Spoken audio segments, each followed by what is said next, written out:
Hello दोस्तों, नमस्कार। मैं हूं अरविंद कुमार और आप देख रहे हैं टीचर्स परीक्षा। आपका अपना चैनल स्वागत करता है। दोस्तों, आज हम लोग लेकर आए हैं जनरल साइंस के 50 जीके एमसीक्यू और इसका ये सेट 2 रहेगा। इसके पहले भी जनरल साइंस से संबंधित वीडियो अपलोड हो चुकी है।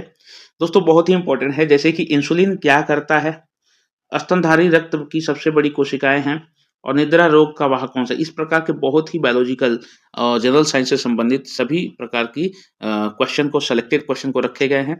आप विजिट कर रहे हैं तो चैनल को सब्सक्राइब करके बेल आइकन जरूर दबा लीजिए।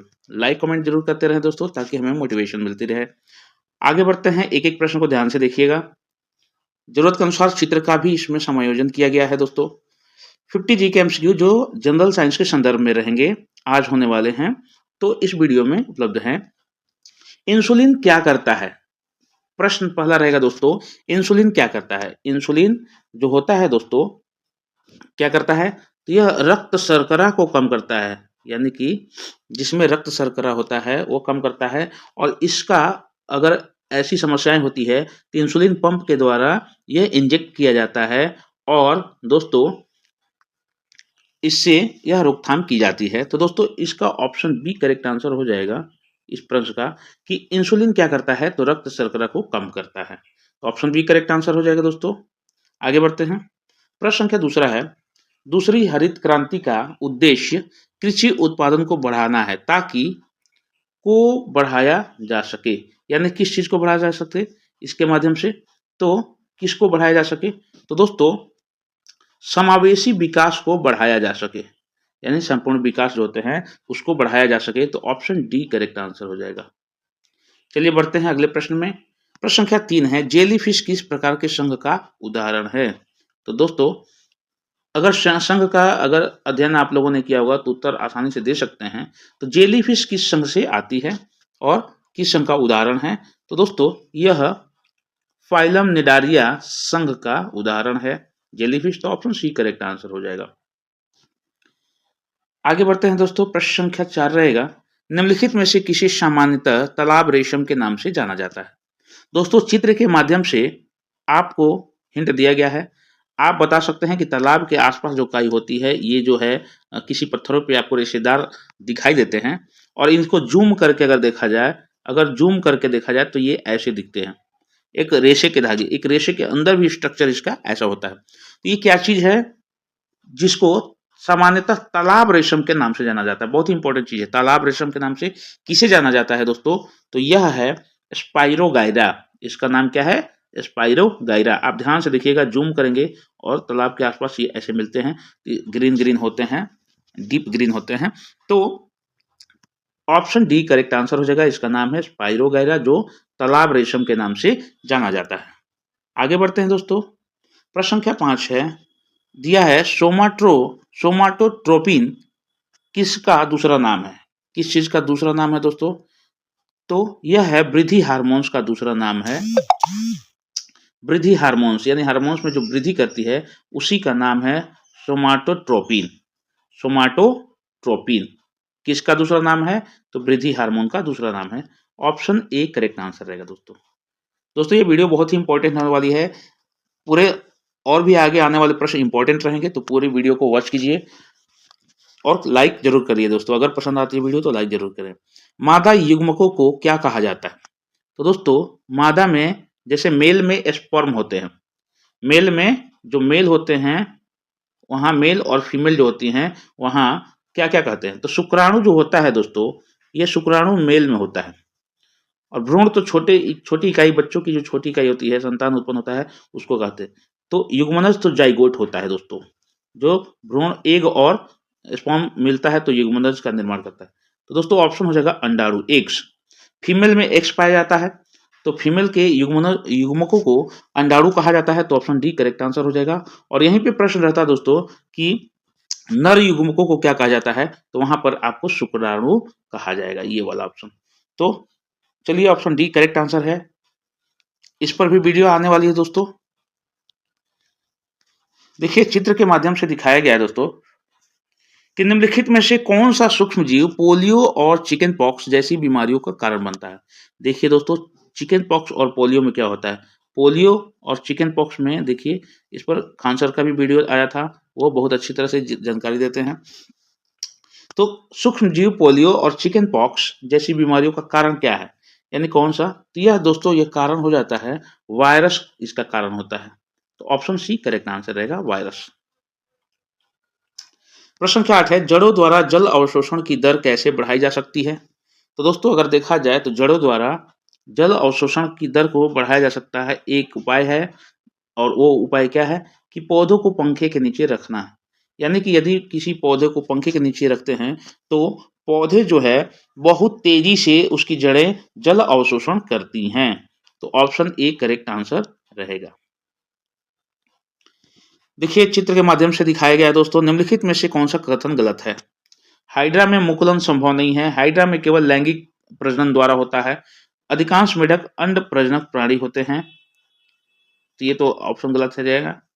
मुर्गियों में आंतरिक निषेचन होता है, गलत बात है। हाइड्रा में केवल लैंगिक प्रजनन होता है, ये ऑप्शन करेक्ट आंसर रहेगा आपका, ऑप्शन बी। हाइड्रा में लैंगिक प्रजनन होता है कि देखिए ये टेस्टिस है, यहाँ जो दिखाया गया है, और ये ओवरी का भाग होता है फीमेल में। तो चूंकि ये मेल है, इसमें पहचान हो जाती है, ये फीमेल, तो लैंगिक प्रजनन संभव है इसमें। चूंकि मेल फीमेल है तो लैंगिक प्रजनन होगा ही। तो ऑप्शन बी जो है करेक्ट आंसर रहेगा दोस्तों। आगे बढ़ते हैं, प्रश्न संख्या 10 है, स्तनधारी रक्त में सबसे बड़ी कोशिका कौन है? तो दोस्तों सबसे बड़ी कोशिका स्तनधारी प्राणी में यानी ह्यूमन में स्तनधारी रक्त में सबसे बड़ी कोशिका कौन सी है? तो मोनोसाइट्स होती है जो दोस्तों। ऑप्शन ए करेक्ट आंसर होगा। ये देखिए मोनोसाइट्स की रक्त कोशिका है सबसे बड़ी, मोनोसाइट्स दिखाई गई है चित्र के माध्यम से आपको दोस्तों। तो ऑप्शन ए करेक्ट आंसर रहेगा। आगे बढ़ते हैं दोस्तों, निद्रा रोग का वाहक है। दोस्तों जो निद्रा रोग का वाहक ये मक्खी होती है, लेकिन इस मक्खी का क्या नाम है दोस्तों? तो इसका नाम है तसेसी मक्खी। दिया है तसेसी मक्खी, थोड़ा सा डिफिकल्ट नाम है। तो इस मक्खी यह निद्रा रोग का वाहक होती है। तो ऑप्शन डी करेक्ट आंसर रहेगा दोस्तों। एक बीज किसकी अनुपस्थिति में अंकुरित हो सकता है? किसकी अनुपस्थिति में, यानी कि एक बीज को उपस्थित रहने के लिए क्या क्या फैक्टर चाहिए, तो वहां पर क्या नहीं चाहिए, तो ये इसमें आपको ऑप्शन में बताना है। तो दोस्तों यह पर्याप्त प्रकाश, थोड़ा भी प्रकाश रहेगा तो वो अंकुरित, बीज को अंकुरित होने के लिए जो होता है वो प्रकाश का उतना महत्व नहीं होता है। नीचे जो है प्रकाश मिट्टी के अंदर प्रकाश नहीं पहुंचेगा। तो यहाँ पर ऑप्शन सी, क्योंकि इसमें दिया है कि अनुपस्थिति में, तो प्रकाश के अनुपस्थिति में भी बीज अंकुरित हो सकता है। तो ऑप्शन सी जो है करेक्ट आंसर रहेगा दोस्तों। आगे बढ़ते हैं, प्रश्न संख्या 13, हरी खाद किससे प्राप्त होती है? तो दोस्तों हरी खाद जो है सड़े हुए हरे फलीदार पौधे जो हैं, फलीदार पौधे उससे प्राप्त होती है। तो ऑप्शन बी करेक्ट आंसर हो जाएगा। प्रश्न संख्या 14 है, वृक्षों के छल्ले पर बढ़ते ग्लेशियरों का प्रभाव क्या पड़ता है? तो दोस्तों उनका आकार जो होता है विकृत हो जाता है, क्योंकि ग्लेशियर पिघलने से ग्लोबल वार्मिंग जैसे प्रॉब्लम्स आते हैं, और उसके वजह से क्या होता है कि वृक्षों के जो छल्ले होते हैं उनका आकार विकृत किस्म का हो जाता है। तो ऑप्शन बी करेक्ट आंसर रहेगा। प्रश्न संख्या 15 है दोस्तों, निम्नलिखित में से कौन द्विबीजपत्री बीज का उदाहरण है? तो जो दालें होती हैं दोस्तों वे द्विबीजपत्री बीज का उदाहरण है। दाल, डाइकोटिन कोटिलेज। 16 है, मल्टी कार्पिलरी एपोकार्पस जयांग से प्राप्त फल का प्रकार कौन है? तो दोस्तों 16 प्रश्न का करेक्ट आंसर हो जाएगा समुच्चय। यह समुच्चय प्रकार है, प्रकार समुच्चय है। तो फल का प्रकार कौन सा है? तो समुच्चय है। ऑप्शन सी करेक्ट आंसर हो जाएगा। 17 है, मलेरिया एक व्यक्ति से दूसरे व्यक्ति में एनोफिलीज मच्छर के द्वारा फैलता है। एनोफिलीज मलेरिया, तो प्रश्न संख्या 17 का बी हो जाएगा। मलेरिया जो है anopheles, option B correct answer हो जाएगा, एनोफिलीज मच्छर। 18 निम्नलिखित में से कौन सा एक प्रमुख ऑटोसोमल विकार है? तो दोस्तों जो ऑटोसोमल विकार है वह है एल्बिनिज्म। एल्बिनिज्म, तो ऑप्शन डी करेक्ट आंसर रहेगा दोस्तों। यह एक प्रमुख ऑटोसोमल विकार है, एल्बिनिज्म। 19 निम्नलिखित में से कौन सा संक्रामक रोग है? संक्रामक रोग है, तो दोस्तों यहाँ पर 3 दिए हैं संक्रामक रोग का नाम दिया हुआ है। 3 रोग का नाम दिया हुआ है, इसमें से कौन सा संक्रामक रोग है? संक्रामक मतलब कि वायरस के आने से, श्वास से।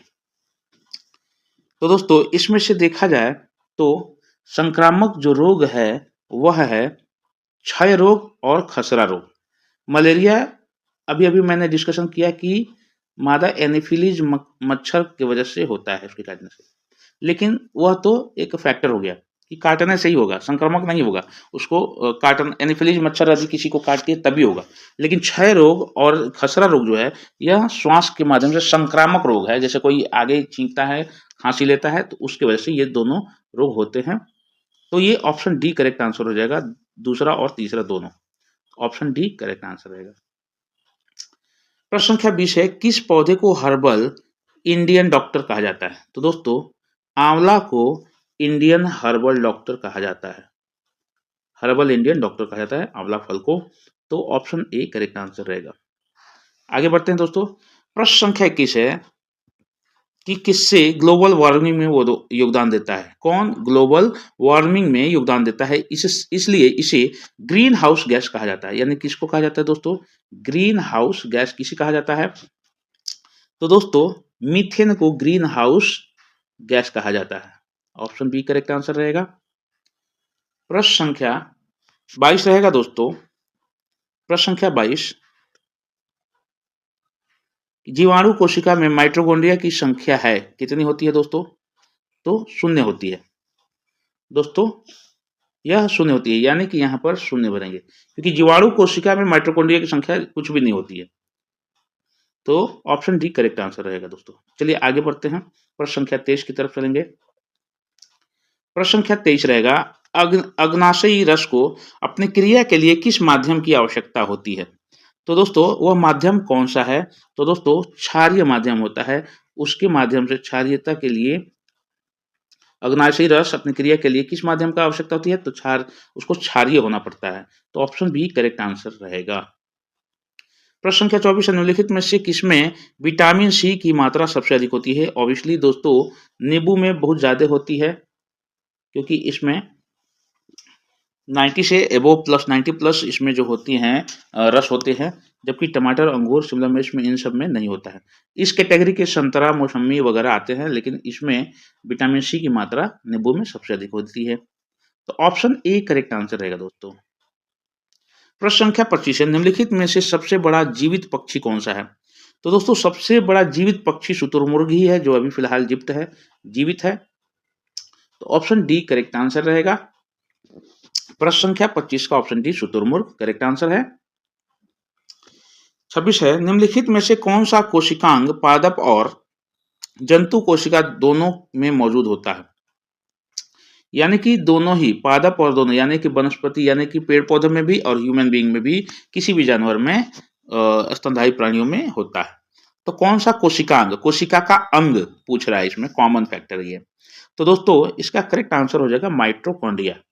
दोस्तों माइटोकॉन्ड्रिया को पावर ऑफ द सेल भी कहा जाता है, पावर ऑफ द सेल कहा जाता है। तो ऑप्शन बी करेक्ट आंसर रहेगा। 27 है दोस्तों, दाद एक रोग है जो किसके कारण होता है? दाद खाज खुजली जो होता है, दाद एक रोग है जो किसके कारण होता है? तो दोस्तों यह जो होता है कवक के कारण होता है, यह फंगल डिजीज है, तो कवक के कारण होता है। तो ऑप्शन सी करेक्ट आंसर हो जाएगा। 28 है, साइकस की कोर लाइट जड़ में मदद करती है। कौन मदद करती है दोस्तों? तो यह पानी की अवशोषण और नाइट्रोजन की स्थिरीकरण करती है, यानी जड़ में मदद करती है यह साइकस की कोर लाइट। तो ऑप्शन डी करेक्ट आंसर हो जाएगा। प्रश्न संख्या 29 रहेगा दोस्तों, निम्नलिखित में से कौन प्रकाश संश्लेषण की प्रक्रिया का उत्पाद है? तो दोस्तों इसका करेक्ट आंसर हो जाएगा ऑक्सीजन। ऑक्सीजन जो है दोस्तों प्रकाश संश्लेषण की प्रक्रिया का उत्पाद है। तो ऑप्शन ए करेक्ट आंसर होगा। प्रश्न संख्या 30 है, श्वेत रक्त कोशिकाओं WBC का मुख्य कार्य क्या है? तो दोस्तों WBC का मुख्य कार्य जो है कि वह प्रतिरोध करता है, यानी कि संक्रमण से लड़ने के लिए उसका मुख्य कार्य होता है WBC, यानी कि श्वेत रक्त कोशिका। दोस्तों ऑप्शन ए करेक्ट आंसर हो जाएगा, संक्रमण से लड़ने के लिए। 31 है, मानव शरीर में कितनी हड्डियां होती हैं? दोस्तों बहुत ही आसान क्वेश्चन है, इसका आंसर आप कमेंट बॉक्स में जरूर डाल दीजिए। वैसे तो 206 ऑब्वियसली नेचुरल ट्रूथ है। आगे बढ़ते हैं दोस्तों, ये इसका बी हो जाएगा 206। आगे बढ़ते हैं, प्रश्न संख्या 32 रहेगा, निम्न में से कौन सा पौधा रक्तचाप के इलाज के लिए प्रयोग किया जाता है? रक्तचाप यानी ब्लड प्रेशर दोस्तों, तो ब्लड प्रेशर के लिए कौन सा पौधा खिलाया पिलाया जाता है, तो उपयोग में लाया जाता है, तो सर्पगंधा पौधा उपयोग होता है औषधि के रूप में। तो ऑप्शन ए करेक्ट आंसर होगा। 33 है, पौधे प्रोटीन का संश्लेषण कहाँ से करते हैं? तो दोस्तों पौधे जो है प्रोटीन का संश्लेषण अमीनो एसिड के द्वारा करते हैं, तो ऑप्शन बी करेक्ट आंसर रहेगा दोस्तों। 34 है, प्रश्न संख्या, निम्नलिखित में से कौन सा कोशिकांग कोशिकीय श्वसन के लिए जिम्मेदार है? यानी कि कोशिकीय श्वसन, कोशिका में जो श्वसन का कार्य होता है, तो कोशिका का कौन सा अंग जिम्मेदार है? तो यह है mitochondria, power of the cell जिसको कहते हैं। तो बी ऑप्शन करेक्ट आंसर हो जाएगा कि यह कोशिका में सांस लेने की जिम्मेदारी माइटोकॉन्ड्रिया निर्वाह करती है, क्या करते हैं। चलिए प्रश्न संख्या 35 रहेगा दोस्तों कि स्कर्वी एक रोग है जो विटामिन किसकी कमी के कारण होता है? यानी स्कर्वी रोग जो होता है किसकी कमी के कारण होता है? तो दोस्तों 35 का प्रश्न का हो जाएगा विटामिन सी। अब देखिए दोस्तों, इसमें ध्यान से देखिएगा, स्कर्वी रोग शरीर के कौन से अंग में होता है? तो ये मसूड़े में होता है, दांत के मसूड़े में स्कर्वी रोग होता है, और उसके सेवन के लिए विटामिन सी बहुत जरूरी होती है स्किन डिजीज के लिए। तो दोस्तों विटामिन सी यानी कि ऑप्शन सी करेक्ट आंसर रहेगा दोस्तों। प्रश्न संख्या 36 है, यूरिक एसिड निम्नलिखित में से किसका मुख्य नाइट्रोजनी अपशिष्ट है? तो यह पक्षी का नाइट्रोजनी अपशिष्ट है दोस्तों। इसमें नाइट्रोजन की क्षमता अगर पॉन्ड में करने के लिए जो एक्वाकल्चर होता है, यानी कि एक्वाकल्चर में नाइट्रोजन, पानी में नाइट्रोजन की क्षमता के लिए जब मछली पालन किया जाता है तो उसके ऊपर मुर्गी पालन कर दिया जाता है, ताकि जो मुर्गी की बीट होती है वह गिरती है, जिससे के कारण अपशिष्ट पक्षियों का, जो मुर्गी एक पक्षी होती है और उसका अपशिष्ट नाइट्रोजन ही होता है, जिसमें वह पानी के पीएच मान को बढ़ाता है, तो मछलियों के पॉन्ड में तो ऐसा करते हैं, तो ये पक्षियों का अपशिष्ट पदार्थ होता है नाइट्रोजनी। तो इसका हो जाएगा ऑप्शन डी। आगे बढ़ते हैं दोस्तों, प्रश्न संख्या 37 रहेगा, एक कोशिका में गुणसूत्र डीएनए और किससे बने होते हैं? यानी कि एक कोशिका में गुणसूत्र जो होते हैं, एक तो फैक्टर है डीएनए और दूसरा फैक्टर, यानी दो चीज से मिलकर बने होते हैं, तो दूसरा कौन सा होता है दोस्तों? तो इसका करेक्ट आंसर हो जाएगा प्रोटीन। डीएनए और प्रोटीन से मिल करके एक कोशिका में गुणसूत्र का निर्माण होता है, तो ऑप्शन सी करेक्ट आंसर हो जाएगा प्रोटीन। प्रश्न संख्या 38 है, चित्र के माध्यम से आपको देखना है दोस्तों, फेफड़े में स्थित होते हैं, कहाँ पर स्थित होते हैं? तो दोस्तों फेफड़े जो होते हैं, फुसफुस गुहा जो है, फुसफुस गुहा यहाँ देख सकते हैं आप कि में उपस्थित होते हैं, स्थित होते हैं, तो ऑप्शन बी करेक्ट आंसर हो जाएगा दोस्तों, फुसफुस गुहा। चित्र के माध्यम से आप ध्यान दीजिए कि यहाँ पर दर्शाया गया है, गुहा मतलब आवरण। 39 प्रश्न रहेगा दोस्तों, ग्लूकोज का बहुशाखीय पॉलीसैकेराइड क्या है जो पशुओं और कवकों में ऊर्जा भंडारक के रूप में कार्य करता है? तो दोस्तों यह ग्लाइकोजन होता है, जो कि पशुओं और कवकों में ऊर्जा का भंडारक के रूप में कार्य करता है, तो ऑप्शन ए करेक्ट आंसर रहेगा। 40 है प्रश्न दोस्तों, एक कोशिकीय जीव कैसे प्रजनन करता है? तो दोस्तों एक कोशिकीय जीव जो है, कोशिका विभाजन के द्वारा विभाजित होकर के वह अपना प्रजनन करता है, तो ऑप्शन डी करेक्ट आंसर रहेगा। एक कोशिका जीव दोस्तों कोशिका विभाजन करके, यानी कि देखो अगर यहाँ पर मैं जिक्र करता हूं कि एक अमीबा है, अमीबा का केंद्रक है, तो अमीबा जब ये अपना बनाएगा तो यहाँ पर यह कोशिका को विभाजित कर लेगा यहाँ से, और आधा करके फिर ये दो अमीबा का निर्माण हो जाएगा। तो यह अमीबा एक कोशिकीय जीव है और कोशिका विभाजन करके न्यूक्लियस को, सेंट्राइड को जो अपना विभाजित करके कोशिका विभाजन के द्वारा प्रजनन करता है, तो ऑप्शन डी करेक्ट आंसर हो जाएगा। प्रश्न संख्या 41 रहेगा दोस्तों, मानव शरीर का सबसे बड़ा अंग है, कौन सा ये अंग है दोस्तों?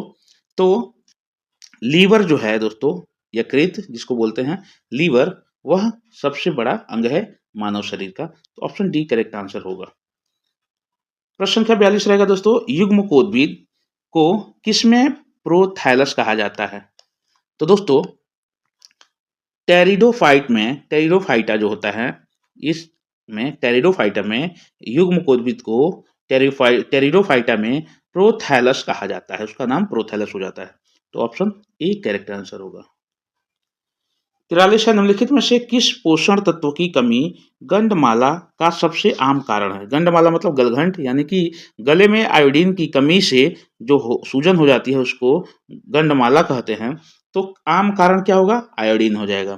तो 43 का जो है आयोडीन की कमी से, यह की तत्व की कमी, किस पोषण तत्व की कमी से? तो आयोडीन पोषण तत्व की कमी से गंडमाला का सबसे आम कारण होगा। कारण बनता है आयोडीन की कमी। ऑप्शन ए करेक्ट आंसर होगा। प्रश्न संख्या 44 है, दांतों के अध्ययन को संबंधित विज्ञान है। दोस्तों बहुत ही आसान क्वेश्चन है, इसको दांतों के अध्ययन से संबंधित विज्ञान को दंत विज्ञान कहते हैं। ऑप्शन ए करेक्ट आंसर हो जाएगा दोस्तों।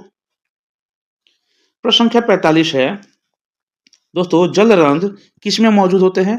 तो जल रंध्र जो होते हैं दोस्तों, जल रंध्र जो होते हैं, पत्तियों का किनारा जो होता है, वह उसके बॉर्डर लाइन की तरफ जो होते हैं, पत्तियां अगर होती हैं तो उनके किनारे जो होल्स होते हैं वो जल रंध्र, रंध्र मतलब छिद्र, तो पत्तियों के किनारे में जल रंध्र मौजूद होते हैं। तो ऑप्शन जो है ए करेक्ट आंसर हो जाएगा दोस्तों। प्रश्न संख्या 46 रहेगा दोस्तों, निम्नलिखित में से कौन सा प्रोटीन बालों में पाया जाता है? तो दोस्तों यह केराटिन जो होता है, वह प्रोटीन जो है बालों में पाया जाता है। तो ऑप्शन बी करेक्ट आंसर रहेगा, केराटिन। 47 है, जल का स्थानांतरण है, कौन सा है दोस्तों? तो देखिए, जल का स्थानांतरण जो है दोस्तों, वह एपोप्लास्टिक में भी होता है, सिम्प्लास्टिक में भी होता है। तो दोस्तों ऑप्शन जो इसका सी हो जाएगा, ऑप्शन जो सी है, ये ए और बी दोनों हो जाएगा। तो ऑप्शन सी करेक्ट आंसर हो जाएगा। ऑप्शन सी, ए और बी दोनों। प्रश्न संख्या 48 रहेगा दोस्तों कि साबुन में सामान्यतः कौन सा क्षारक पाया जाता है? तो दोस्तों साबुन में जो है वो जो क्षारक होता है, सोडियम हाइड्रोक्साइड पाया जाता है, क्षारक के रूप में होता है। तो ऑप्शन सी करेक्ट आंसर रहेगा दोस्तों 48 का। 49 प्रश्न रहेगा दोस्तों कि वह अम्ल जो सोडियम बाइकार्बोनेट से कार्बन डाइऑक्साइड मुक्त करने में विफल रहता है, उसको हम लोग क्या कहते हैं? तो दोस्तों उसको हम लोग सल्फ्यूरिक एसिड कहते हैं। विफल रहता है यानी सल्फ्यूरिक एसिड के द्वारा मुक्त करने में विफल रहता है। तो ऑप्शन डी करेक्ट आंसर हो जाएगा दोस्तों। दोस्तों आज की वीडियो का 50वां प्रश्न रहेगा और उम्मीद है कि वीडियो आपको अच्छी लगी होगी। यदि अच्छी लगी तो एक लाइक जरूर बनता है दोस्तों। आपको अगर वीडियो पसंद आए तो लाइक जरूर करिएगा दोस्तों, और चैनल को सब्सक्राइब जरूर कर लीजिएगा। आगे वीडियो ऐसी ही अपलोड होती रहती है। 50वां प्रश्न है, क्लोरोफॉर्म का उपयोग इस प्रकार किया जा सकता है, इसमें से आपको एक ऑप्शन चुनना है। तो क्लोरोफॉर्म क्या होता है का उपयोग इस प्रकार किया जा सकता है। दोस्तों यह एनेस्थेटिक प्रकार से किया जा सकता है। क्लोरोफॉर्म क्या होता है आपको कमेंट बॉक्स में बताना है, जिससे पौधे अपना खाना बनाते हैं। तो चलिए ऑप्शन बी जो देखते हैं दोस्तों, करेक्ट आंसर रहेगा इसका। और ये था आज का हमारा 50 जीके एमसीक्यू, जो जनरल नॉलेज, जनरल साइंस जो है दोस्तों उससे संबंधित था। और इसका पार्ट फर्स्ट आ चुका है, पार्ट सेकंड में भी आएगा। तो मिलते हैं अगले वीडियो में, अपना ख्याल रखें और चैनल को सब्सक्राइब कर दीजिए। चलिए, जय हिंद, जय भारत।